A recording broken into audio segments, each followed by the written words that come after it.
नमस्कार, मैं अजय कुमार मित्तल। पहला सूत्र है हमारा एकाधिकन पूर्वेन। उस सूत्र पर हमने कई वीडियो में चर्चा की है। चलिए आज फिर हम एक नई संक्रिया पर चर्चा करते हैं। और देखिए वो क्रिया कुछ इस तरह की है, गणित में संख्याओं के बीच एप्लीकेबल होती है वो। जैसे हम जानते हैं दो तरह की संख्याएं, पॉजिटिव एंड नेगेटिव नंबर्स।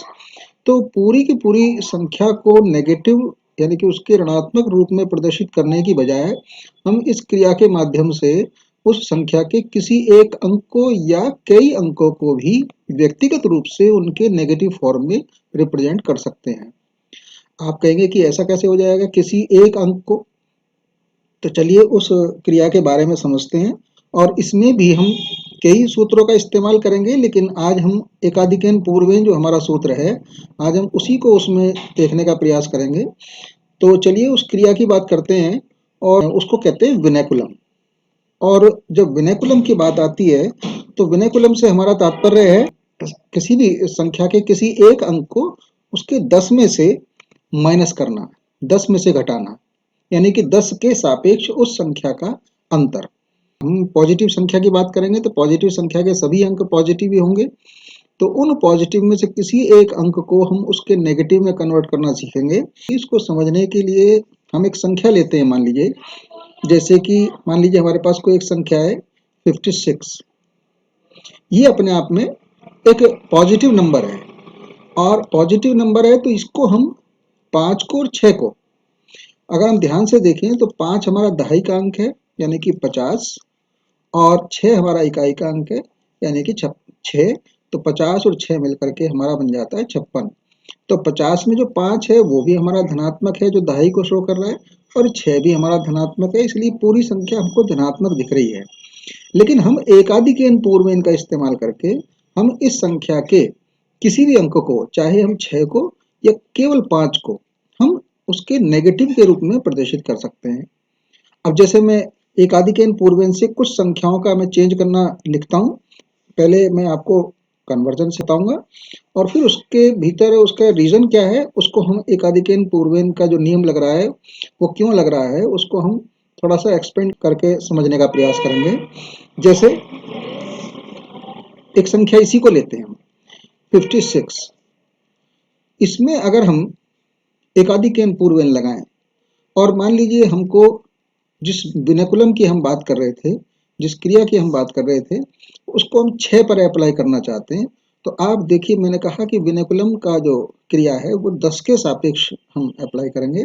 तो 10 में से 6 को घटा दीजिए तो 10 में से 6 गया 4, और बाकी जो 5 है इससे पहले का अंक है उसको हम एक अधिक कर देंगे, यानी कि पहले के अंक को एक अधिक कर दीजिए, एकाधिकन पूर्व में लगा दीजिए।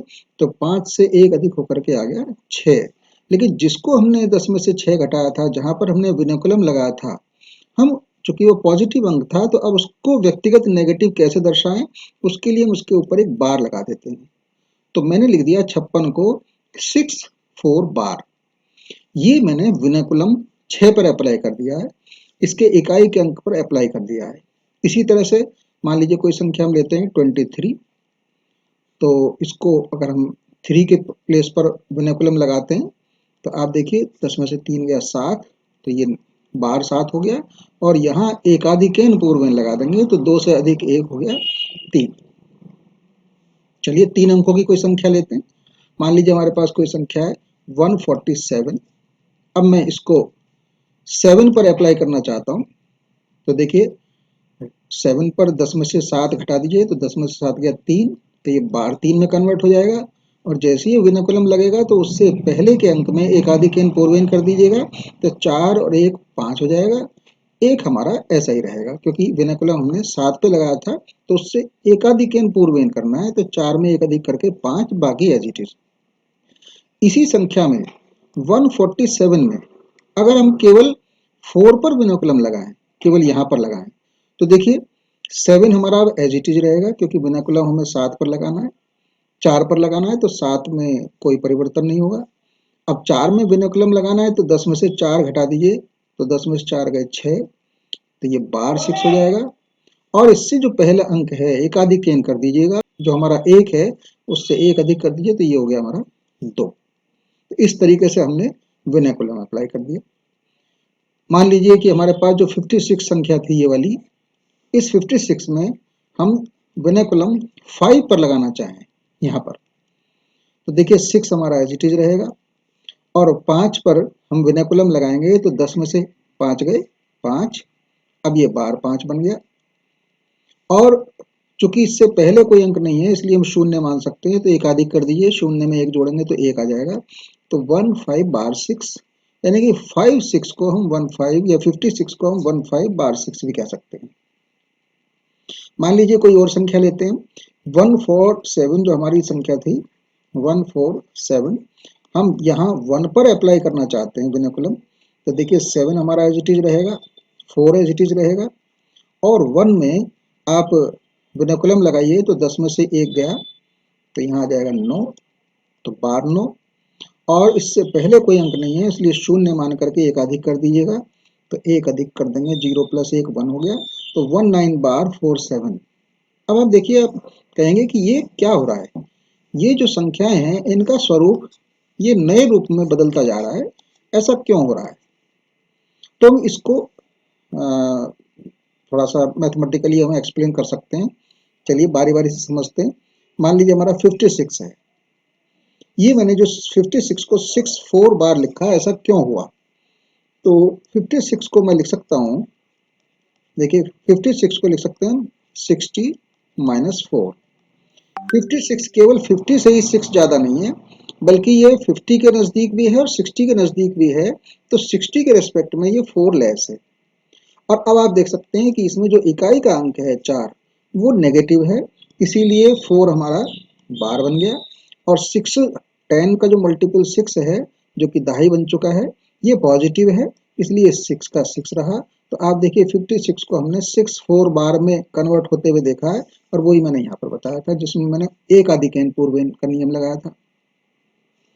आप 23 को लीजिए, तो 23 केवल 20 से ही 3 एक्सटेंड नहीं कर रहा है, बल्कि 30 से 7 लेस भी है, तो हम इसको 30 - 7 लिख सकते हैं।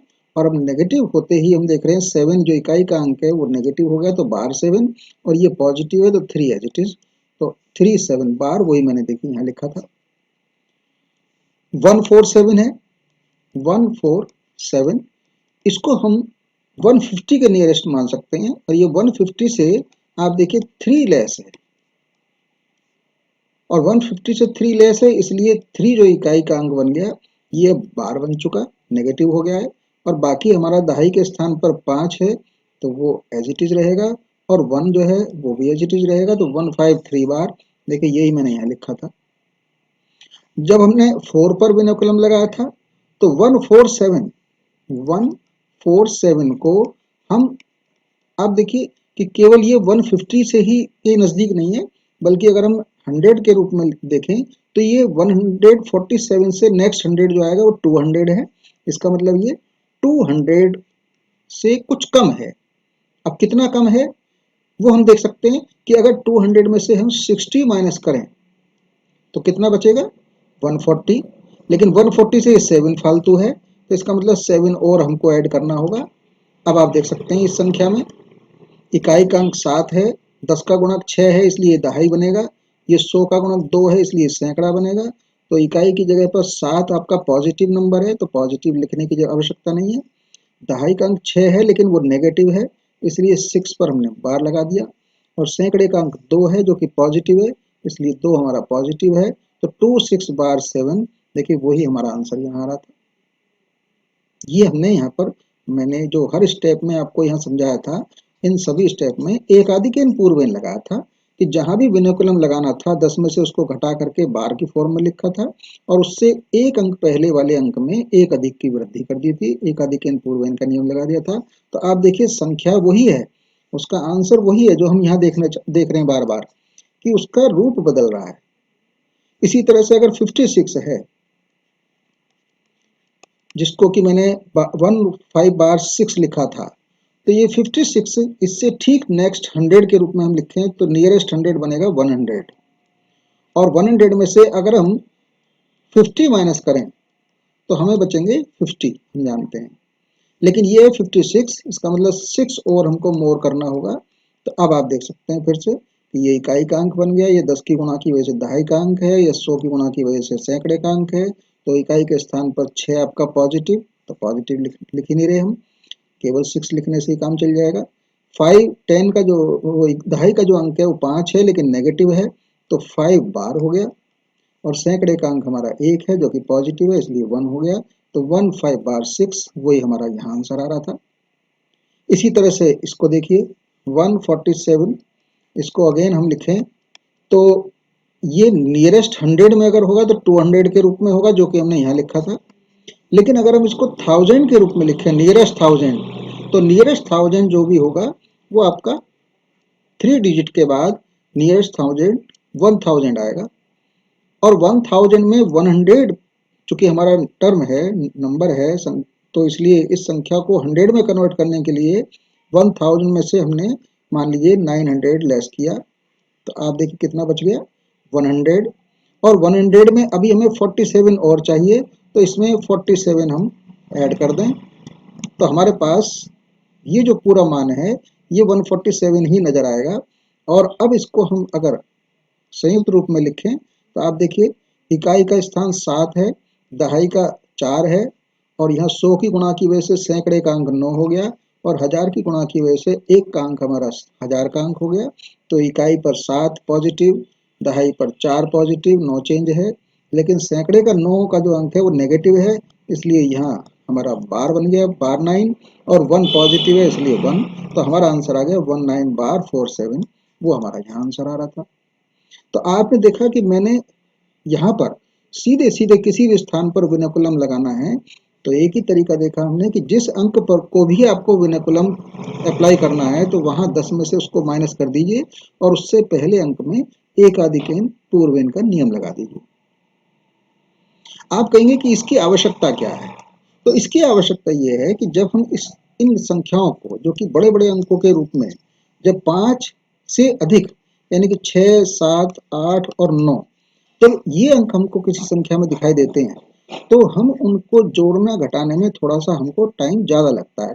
तो हम विनयकुलम अप्लाई करके 9 को तो 1 में, 10 में से 9 गया 1, या 8 को 10 में से 8 गए 2 में, या 7 को 3 में, या 6 को 4 में, छोटे छोटे अंकों में चेंज कर सकते हैं। और तब हम वही जोड़ घटाव गुणा भाग की जो क्रिया है संख्याओं के बीच में, हम उसको अप्लाई कर सकते हैं। आगे चल के जब हम समझेंगे तो आपको और अच्छा लगेगा। लेकिन आज हमने किसी एक संख्या को, उसके किसी अंक को उसके नेगेटिव फॉर्म में कन्वर्ट करने के लिए एकाधिकेन जो सूत्र है हमारा, हमने उसको अप्लाई करना देखा है। एक और एग्जाम्पल लेते हैं, चलिए, उससे और आपको समझ में आ जाएगा। 40538, ये मान लीजिए कोई संख्या है हमारे पास। अब हम कहें कि आप 3 पर विनकुलम अप्लाई करिए या 8 पर विनकुलम अप्लाई करिए, क्योंकि ये 5 से ज्यादा है। तो आप देखिए 8 पर विनकुलम लगाना है तो 10 में से 8 गया 2, और जैसे ही 8 को हमने 10 में से घटाया तो अभी ये बार 2 कन्वर्ट हो गया। और इससे पहले एकाधिकेन लगा दीजिए तो 3 और 1 4, यहाँ हमने एकाधिकेन पूर्वेन लगा दिया, बाकी में कोई चेंज नहीं। तो 504, तो ये संख्या हमारी इसमें बदल गई, 4054 बार 2। अगर आप इसको सॉल्व करेंगे तो यही संख्या आ जाएगी। इसी तरह से मान लीजिए हम यहाँ पर 5 पर अगर विनकुलम लगाएं, 40538 में हम 5 पर विनकुलम अप्लाई करें तो हम क्या करेंगे, अब की बार 3 और 8 ये एज इट इज रहेंगे, और 5 को 10 में से घटाइए तो 10 में से 5 गया 5, अब ये बार 5 हो गया। और अब इससे पहले जो अंक है 0, उसको एक आधिकेन से 1 बढ़ा दीजिए, तो 0 में 1 जोड़ेंगे 1, तो बाकी 4 यही। तो आप देखिए अब इस संख्या का स्वरूप दूसरा फिर बदल गया।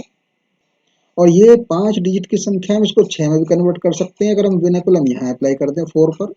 देखिए 4 पर अप्लाई करेंगे तो आपका 8b 3b 5b और 0b, ये तो 4 डिजिट सेम रहेंगे। अब की बार यहाँ विनकुलम लगाएंगे तो 10 में से 4 गया 6, तो बार 6, और अब की बार इससे पूर्व में कोई अंक नहीं है इसलिए शून्य मानते हुए एकाधिक कर दीजिए, तो 16 बार 0538। अब की बार ये स्वरूप बदल गया। तो कहने का मतलब है कोई भी संख्या है उसमें किसी भी अंक पर हम विनकुलम अप्लाई करके उस अंक को उसके नेगेटिव फॉर्म में, बार की फॉर्म में कन्वर्ट करके भी उस संख्या को एक नए स्वरूप में हम लिख सकते हैं।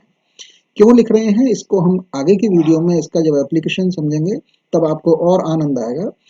और ये समझिए कि जब इस तरीके से आप संख्याओं को कन्वर्ट करेंगे, तो आपका दिमाग और ज़्यादा सचेत होगा, ये मेरा पूर्ण विश्वास है। चलिए अगले वीडियो में हम इसी विनकुलम को उन संख्याओं पर अप्लाई करेंगे जिनका मान धनात्मक की जगह ऋणात्मक होता है। इस वीडियो को अगर आपको अच्छा लगा है तो लाइक और सब्सक्राइब करते रहिएगा और शेयर ज़रूर कीजिएगा। अगले वीडियो में फिर से आपसे मुलाकात होगी। धन्यवाद।